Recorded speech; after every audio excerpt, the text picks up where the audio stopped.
Dalam sunnah bagaimana? Nabi itu pahlawan dari pahlawan.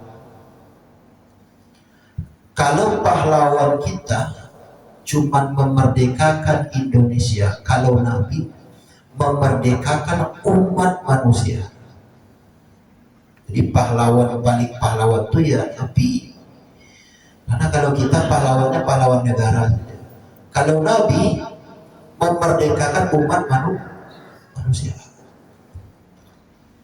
Apa yang dimerdekakan oleh Nabi? Pertama, penjajahan manusia kepada manusia. Itu pertama yang dimerdekakan oleh Nabi. Maka sebelum Nabi, perbudakan banyak. Setelah Nabi, dihapus oleh Nabi perbudakan.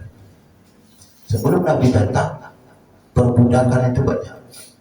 Perbudakan itu Bapak Ibu tidak sama dengan pembantu. Kalau pembantu itu kontrak kerja, kalau budak itu kontrak mati. Kalau pembantu itu, kalau Bapak Ibu punya asisten rumah tangga di rumah, pembantunya pegawai pembantu itu kontraknya kontrak waktu. Kalau perbudakan itu kontrak jiwa. Jiwa budak itu milik kita, mau kita bunuh, mau kita apa terserah. Budak itu dihapus oleh Nabi, memerdekakan manusia dari penindasan terhadap manusia. Dari mana Rasulullah mulai? Rasulullah mulai dari dirinya. Ini kita belajar. Jadi Bapak Ibu, kalau kita mau merdeka, dari mana kita mulai? Dari pemerintah. Juga betul itu ya. Dinasehatinya begitu itu ya. Dia tidak mau tahu, pokoknya ini saja jalan. Mulai dari diri kita saja.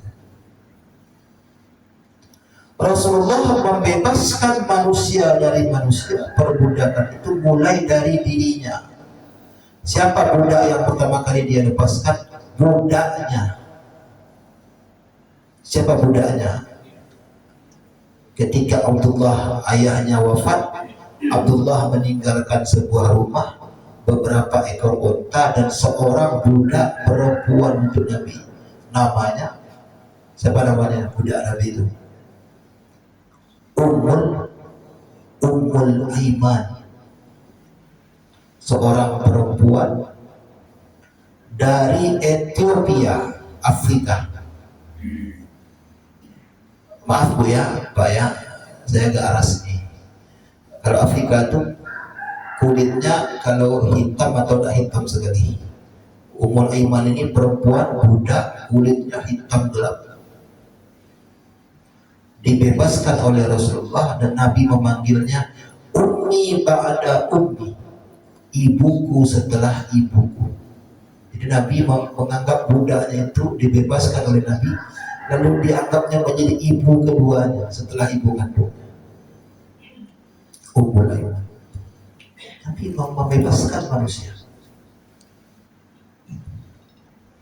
Sampai Ummul Aiman ini berusia lanjut belum nikah. Karena Ummul Aiman ini seorang mantan budak, berparas ya, berkurang menarik karena dari Afrika, di tengah kecantikan wanita Arab. Orang wanita Arab itu kan cantik-cantik. Tak ada yang mau nikah sama dia. Siapa yang mau nikah sama dia? Ditolong oleh Nabi, dipanggil Ummul Aiman, si komaannya, dipanggil sahabatnya. Kata Nabi, siapa yang mau masuk surga dengan syafaatku, aku jamin. Oh, banyak sahabat-sahabat saya Nabi saya. Ada syaratnya. Apa syaratnya Rasulullah? Nikahilah perempuan ini, kata Rasulullah.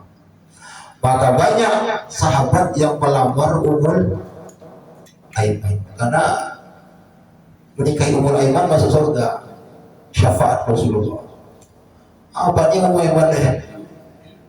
Ya, dulu jualan duku, sekarang jualan rambutan. Dulu tidak laku, sekarang jadi rambutan. Apa nih Allah memilih dia sialan dan dia terima lamarannya.